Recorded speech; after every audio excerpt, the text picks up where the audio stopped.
Welcome. You may have seen the 15-second version of this video, and I wanted to take an extra couple minutes and expand on that 15 seconds of fun. Um, I help people, the work I do is that I help people clear obstacles and hurdles that they previously felt were insurmountable. I work with clients who are looking to get their lives on track and keep them on track. I don't follow the textbook. I am not the person who's going to sit there quietly and nod their head and smile at you. If you're looking for that therapist, and those are great people, that's not me. So I'm going to just tell you to go ahead and keep on looking because I'm not the therapist who's going to be just nodding their heads. I work with people who, maybe very much like you, have tried really hard, and for some reason they feel like they can't put the pieces together for sustained periods of time. They feel oftentimes by the time they get to my office, or now my virtual office, that they've given it a really good shot, but somehow the pieces just keep not lining up for them.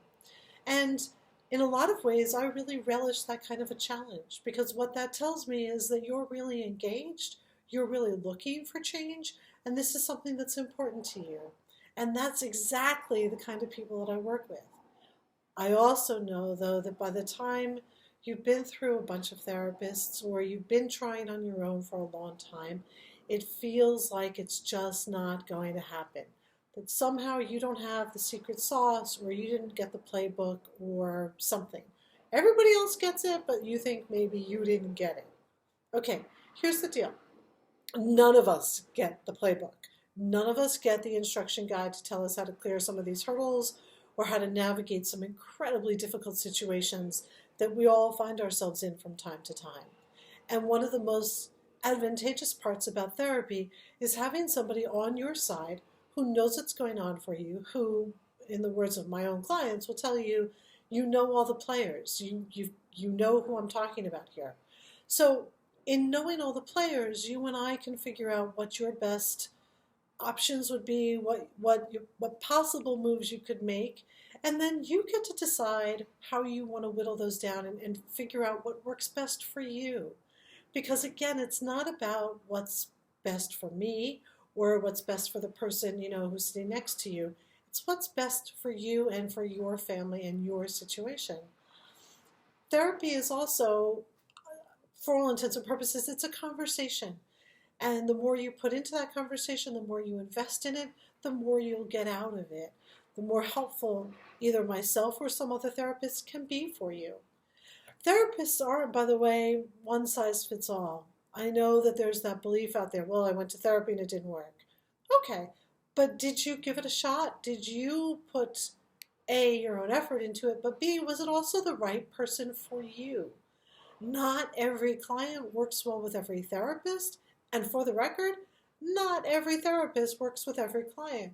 There are lots of clients who are great human beings, but that either have situations going on for them that are not really in my wheelhouse, or for whom there is no real click, that I feel like, I'm probably not going to be as helpful to this person as I want to be. So my wanting to be helpful to you doesn't make that so. We do call it the click effect because that's what it is. If there's a good click, chances are pretty good that I can be helpful to you. If there's not, even though I've got gobs of clinical experience, that's not really going to help you.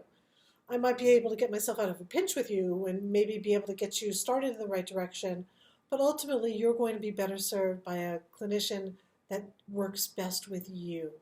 Because let's also be honest about this, therapy is not for wimps. Anyone who gets and stays in therapy is serious about where they want to go. And I have a sneaky suspicion that's you. So if that's you, if you are looking to take yourself to the next place, or if you are looking to stop a cycle of destructive behaviors that are getting you pretty jammed up, I would welcome an opportunity to talk to you. If I'm not the therapist for you, I promise I'm going to let you know that. As you may be able to tell from this video, what you see is what you get. I'm pretty, what you see is what you get. I don't just sit and nod my head, and I work with people who sometimes, drop the F-bomb. Sometimes I even drop the F-bomb. So Again, if you're looking for help and you're not sure where to go or you want to give it a shot, I would be honored to talk to you. Please feel free to drop me an email or leave me a voicemail message. I'm Lisa Curtis. I'm a licensed clinical social worker and a credentialed alcohol and substance abuse counselor. I wish you well for your day and for your journey. Thanks.